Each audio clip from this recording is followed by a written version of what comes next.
Kenro jong ka PA Sangma Stadium Hatura kalatawa hak arphoa tarik jeliu arhaja arpholai namar baka Bynta bayat kala syakhang bat kasatwa nagajing Kyrsoi ka yakani laong menteri rangba kajela ukonat ki Sangma menta kasngi hadin babishar ya kajinglong jingman kate kajingja ulaong bakiwe ki jingte kipaya kimleilei katkum kajinglap kakai phot ki barikor. Another important point is that the overall structures, which are the new stands that have come up, all of them are stable. The preliminary report is that there is no damage to any of the other structures. Those three other structures are independent, and there have not been any damage as per the preliminary reports. It is only that 10 meters of the retaining wall, where the pressure of the entire football field's water collected there went in that direction, which led to the collapse of 10 meters of the retaining wall that was put up there. There is a high mass in that section, which again is independent of the retaining wall's foundation.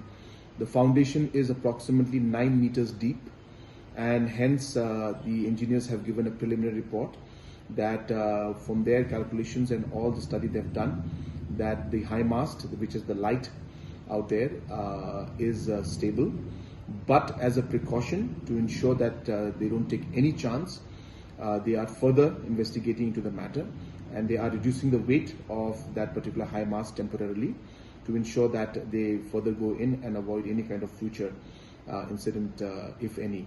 But they have given a report saying that the high mast foundation is completely independent of the foundation, and as I said, it is a 9 meter deep.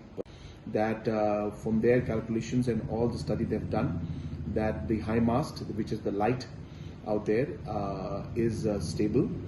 But as a precaution to ensure that they don't take any chance, they are further investigating into the matter, and they are reducing the weight of that particular high mast temporarily to ensure that they further go in and avoid any kind of future incident, if any.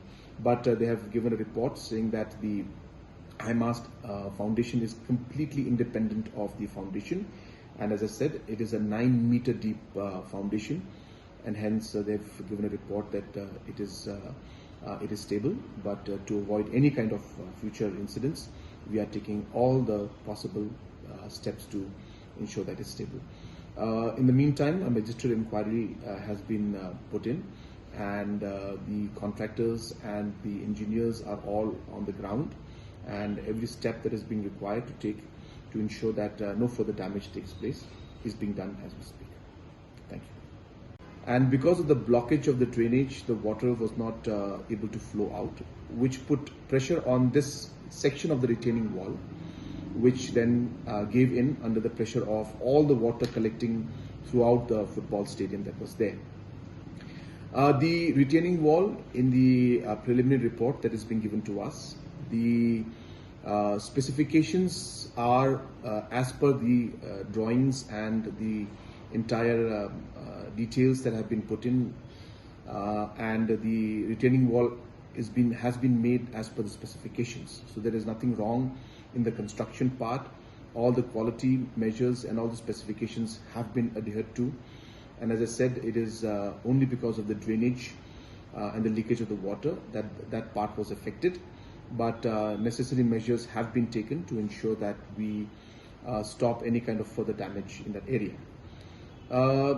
Another important point is that the overall structures, which are the new stands that have come up, all of them are stable. The preliminary report is that there is no damage to any of the other structures. Those three other structures are independent, and there have not been any damage as per the preliminary reports. It is only that 10 meters of the retaining wall, where the pressure of the entire football field's water collected there. We had a review meeting today on yesterday's incident of the retaining wall, small part of the retaining wall collapsing in PA Sangma Stadium in Tura.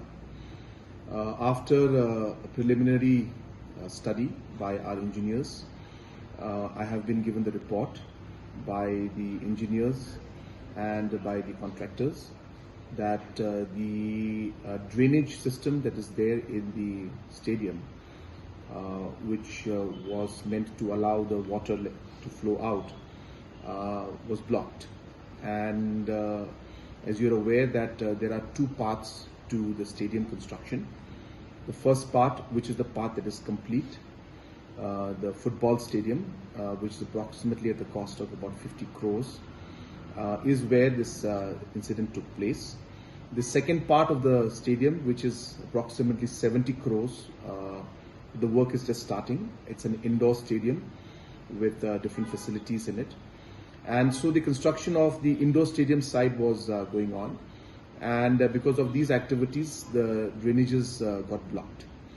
And because of the blockage of the drainage, the water was not able to flow out, which put pressure on this section of the retaining wall, which then gave in under the pressure of all the water collecting throughout.